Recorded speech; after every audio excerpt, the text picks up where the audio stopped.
جو کابینہ کے شروع میں ہی پرائم منسٹر صاحب نے بات کی وہ الیکشنز کی شفافیت کے اوپر ہے۔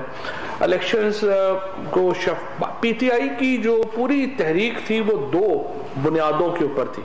دو ستون ہیں جس کے اوپر پی ٹی آئی کی جو ساری پالیٹکس ہے وہ کھڑی ہے، ایک اکاؤنٹیبلٹی کے اوپر اور دوسری شفاف انتخابات کے اوپر۔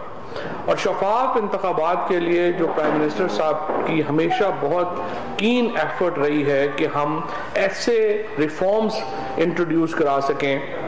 ایسی اصلاحات ہم انٹروڈیوس کرا سکیں جس کے ذریعے شفاف الیکشن جو ہے وہ ممکن بنایا جا سکے۔ ای وی ایم مشینز جو الیکٹرک مشینز ہیں اس کے اوپر وزیر اعظم صاحب نے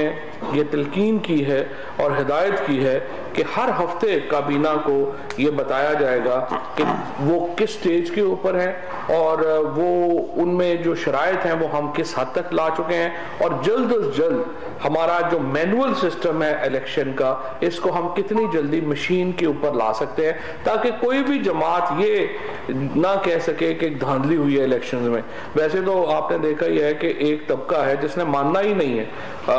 جیسے ہمارے یہاں پی ڈی ایم کی جو میٹنگ ہو رہی ہے یہ سارے بیچارے جو ہیں وہ بیٹھے ہوئے ہیں، سیاسی یتیم بیٹھے ہوئے ہیں، انہوں نے تو کوئی بات ماننی نہیں ہے۔ ہمارا مقصد یہ ہے کہ عوام کا جو ایک نقطہ نظر ہے اس حوالے سے پتہ ہو کہ اب جو الیکشنز ہیں وہ صاف اور شفاف ہوئے ہیں۔